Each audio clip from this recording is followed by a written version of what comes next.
kita sudah laku terjual nomor 1 terbesar di Hindia Belanda, Buya. Salah satu pengkhianatan terkejam dalam hidup ialah membiarkan pemikiran yang cemerlang menjadi budak bagi tubuh yang malas, yang mendahulukan istirahat sebelum lelah.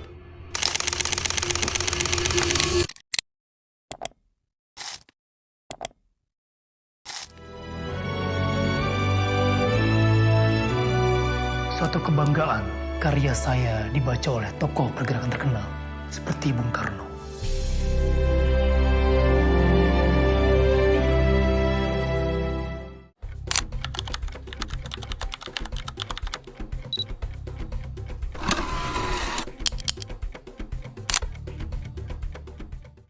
Buya Hamka, legenda multidimensi, ulama, sastrawan, pejuang moral, dan politisi.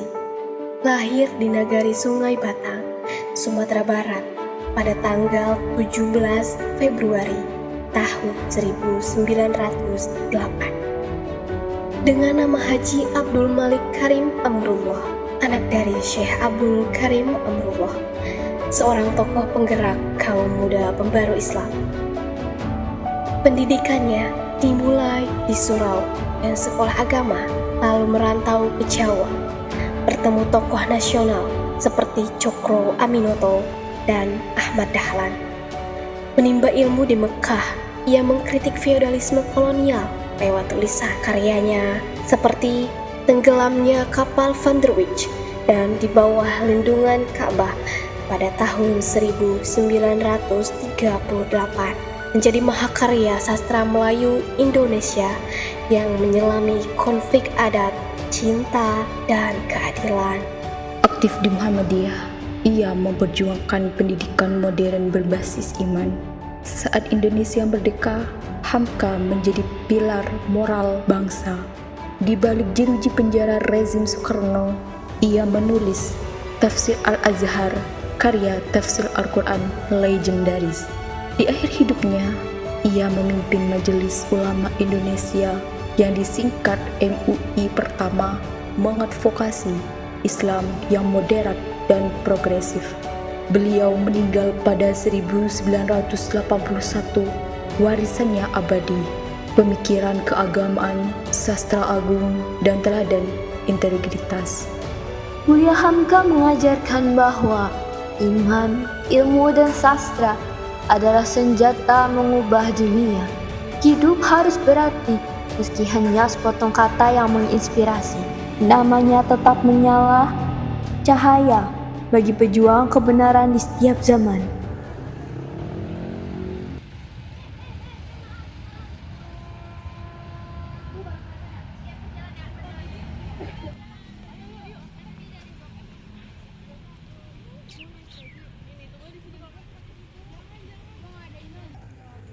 Buya, kami datang hari ini ketika tanahmu telah lama tenang, tapi suara perjuanganmu masih nyaring di dada kami yang sering lupa. Maafkan kami kalau ajaranmu cuma jadi kutipan, bukan pegangan. Kalau kata-katamu hanya dibaca tanpa benar-benar dicerna. Buya, engkau berdiri dalam badai, menulis dengan darah, berdakwah dengan air mata. Tapi kami di sini terlena dalam dunia yang kau takutkan dulu. Kuburanmu sunyi, tapi jiwamu riuh di kepala kami, mengingatkan, menegur, menyentuh luka yang kami sembunyikan.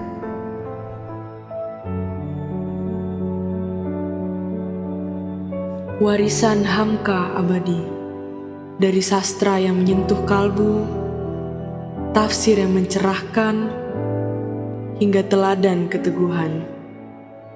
Ia bukti bahwa ilmu, iman, dan kata-kata bisa mengubah sejarah. Karya-karyanya bukan sekedar tulisan, melainkan senjata perjuangan. Melalui sastra, ia menyuarakan kritik sosial, mengunggah kesadaran akan keadilan dan merajut harmoni antara adat, agama, dan kemanusiaan. Dengan tujuan mulia untuk membebaskan pikiran dari belenggu kolonialisme dan feodalisme, sekaligus meneguhkan identitas Indonesia yang religius dan berbudaya. Sebagai ulama, karya monumentalnya Tafsir Al-Azhar menjadi bukti upayanya mendemokrasikan pemahaman agama. Ia menerjemahkan Al-Quran dengan bahasa yang inklusif, mengaitkan ayat suci dengan realitas sosial. Sains dan sastra membuktikan Islam tak pernah bertentangan dengan kemajuan. Sehingga pada 10 November tahun 2011, negara menganugerahkan gelar pahlawan nasional. Bendera merah putih berkibar di makamnya, lambang pengakuan atas kontribusinya dan multidimensi. Sebagai pejuang kemerdekaan melalui diplomasi dan pena, pembaru pendidikan Islam, serta penjaga moral bangsa di tengah gejolak politik. Terima kasih Buya, karena tetap mencintai umat ini. Bahkan ketika kami sendiri lupa bagaimana caranya mencintai yang suci. Engkau dihormati bukan sekedar karya yang kau ukir, tapi intensitas yang suci dan mulia harus juga terukir. Saat rezim berkuasa, membungkam suara yang pekik, kau memilih di penjara daripada ikut putik. Saat banyak ulama terjebak masa, kau ajak umat untuk berpikir merdeka. Buya Hamka, bendera di pusaranmu adalah pengingat pejuang sejati yang tak akan mati. Kau hidup dalam setiap halaman buku, ceramah yang menggema, dan semangat bangsa yang terus mencari kebenaran. Seperti katamu, hiduplah ilmu, hayatilah iman, dan sampaikanlah kebijakan, meski hanya dengan sebaris kata.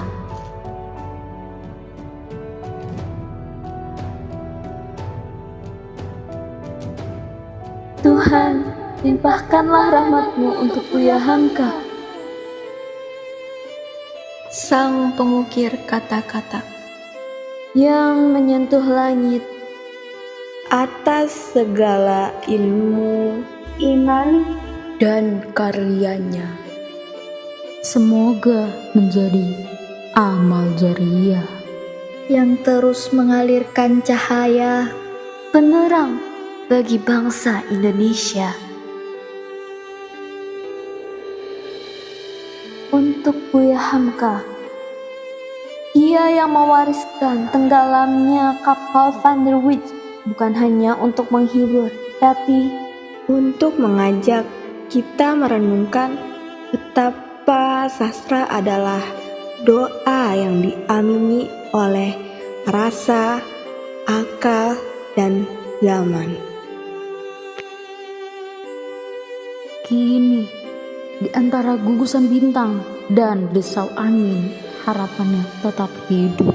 Semoga sastra Indonesia tak hanya menjadi cerita, tapi penggerak jiwa-jiwa yang merdeka. harapannya agar setiap pena tak hanya menulis, tapi juga menyembuhkan, menjembatani yang telah retak, merawat yang terluka, dan menyatukan yang tercerai. Jadikanlah sastra sebagai sahabat yang setia mengingatkan bahwa manusia bisa jatuh, tapi tak boleh hilang harapan.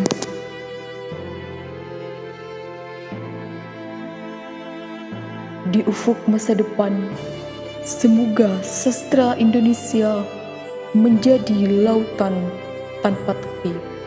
Tempat setiap kata adalah ombak yang membawa perubahan. Menulislah seakan esok adalah abadi, dan diamlah seakan hari ini adalah akhir. Amin.